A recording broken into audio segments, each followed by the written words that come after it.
Joko Widodo telah memanfaatkan tangan Presiden Prabowo untuk mengendorse calon-calon tertentu bagi pelanggengan kekuasaannya.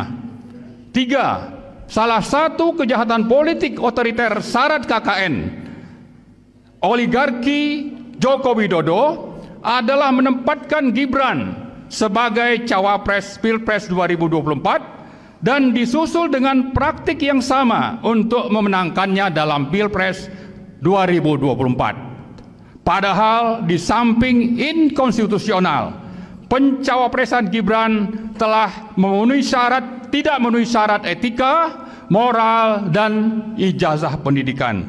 Gibran telah melakukan perbuatan tercela terlihat dari aktivitas akun Kaskus Fufufafa, amoral, yang mestinya diproses hukum, bukan malah dilantik menjadi Wakil Presiden Republik Indonesia. 4. Pembusukan partai politik di satu sisi dan politik sandra ala sprindik atau sprindik Joko Widodo di sisi lain telah menjadikan DPR yang semestinya menjalankan fungsi pengawasan berubah menjadi endorser kebijakan pemerintah yang merugikan negara dan rakyat sambil memainkan politik sandra.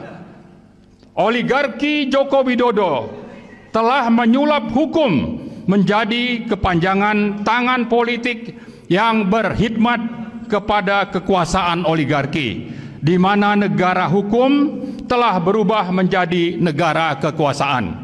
5. Memelihara para taipan termasuk menjadi proksi Cina telah sangat berperan mendukung Joko Widodo mencengkram kekuasaan dan berburu rente melalui proyek-proyek swasta oligarkis yang diberi predikat sebagai proyek strategis nasional atau PSN, seperti proyek Rempang, BSD, PIK 2, Surabaya, Frontline, dan Papua Selatan. Dengan status PSN, para oligarki seperti Agwan, Salim, Tommy Winata, dan lain-lain mendapat dukungan penuh rezim untuk menindas, menjajah, menyengsarakan, dan menghancurkan kehidupan rakyat.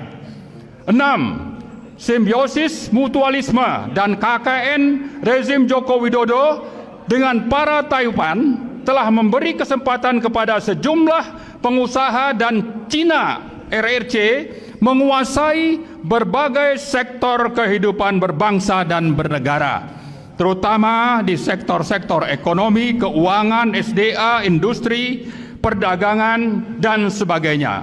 Hegemoni dan penjajahan senyap ini telah menjadi ancaman serius atas pertahanan, kedaulatan, kemandirian, dan ketahanan nasional Indonesia ke depan. 7. Pelanggaran HAM menjadi kejahatan sistemik rezim Joko Widodo. Tewasnya 800-an petugas pemilu berakhir tanpa proses hukum. Padahal Perhimpunan Kedokteran menyatakan kematian tersebut bukan karena kelelahan tetapi by design. Peristiwa pembunuhan 6 orang pendemo Bawaslu 21-22 Mei 2019, pembantaian 6 laskar pengawal HRS, hingga kasus Kanjuruhan yang menewaskan lebih dari 300 orang rakyat Indonesia